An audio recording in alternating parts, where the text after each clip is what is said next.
get right to it and take a peek at the markets right now. We've got volume lower than normal this last trading day of the week ahead of the big employment report tomorrow.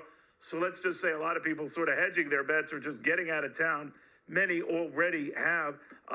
Let's go to Donald Trump's economic maestro, Vance Ginn, on what he makes, though, of this backdrop of job cuts that clearly, Vance, are accelerating. What do you think? Neil, it's a pleasure to be with you, and I think you're right. I think you laid it out really well there in the opening, is that we have a slowing economy. We've got a jobs market that is also struggling. ADP reported earlier this week the private sector added about 145,000 jobs, but that was well below estimates, about 210,000. You're looking at a consensus estimate for tomorrow's jobs report of about 240,000, where the unemployment rate stays at 3.6%. But all these things show slower growth, not only in the economy, but also at jobs, right? And we've seen that with the tech sector. We see that with the banking sector. And so this is where you start to see the bust that we had this artificial boom for so long. And now we're seeing the bust. And I think that's what the market is also pricing in as well. You know, the Fed's Bullard is on the wires right now, and he's indicating right now that this backdrop, we might be coming off our best levels. But the job backdrop is strong enough to keep the Fed doing what it's doing. He's saying that the Fed should stick to its interest rate path and get inflation down while the labor market is still strong. So he's not changing his posture on these rate hikes. Maybe not as many, maybe not as big, but they're still on. What do you make of it? Neil, I think the number one thing that the Fed should be looking at is inflation. That's the one that they have any control over. They don't have control over the labor market or anything else. They've really got to focus on inflation, and inflation's still running pretty hot. I mean, it's above 5%. It has come down from the highs of around 9%, almost a year ago, but they're still running over 5%, which is more than twice of what their inflation target of closer to 2%. So I think they've got to keep raising rates and cut their balance sheet. Neil, they had started to cut their balance sheet just over the last few months, but since the banking crisis started with Silicon Valley Bank and others, they've added quite a bit more to their balance sheet of about $400 billion.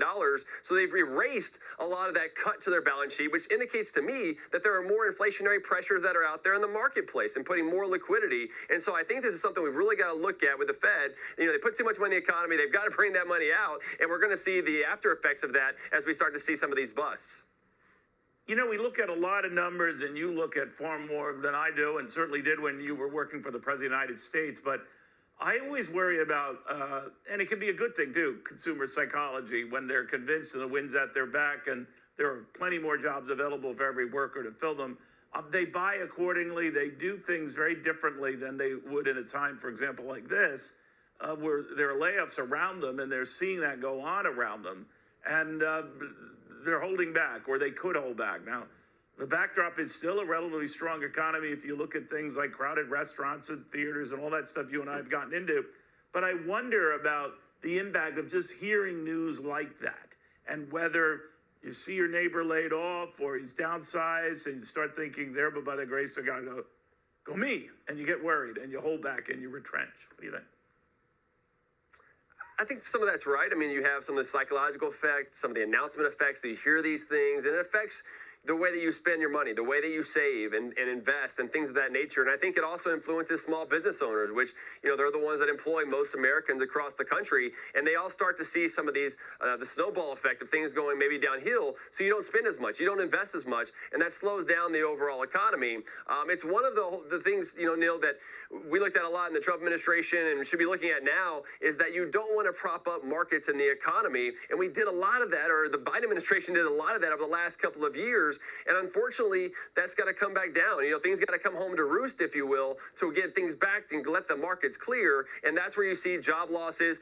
Job openings are the lowest now in 2 years. I think that's one of the first shoes to drop here, to start to see more job cuts and losses, not only in the professional, the financial services and the tech services or tech companies, but other areas as well. And so I think there's still a long way to go. But I do think the Fed needs to keep raising rates and cutting their balance sheets. And we need to find a way to pro-growth policies. I know I talk about that often, but that's really the way to get out of this and have more prosperity overall. Yeah, you can't go anywhere without an environment in which growth is encouraged, not discouraged. Vance, I always enjoy chatting. Thank you, my friend. Have a wonderful weekend. Thank you, too.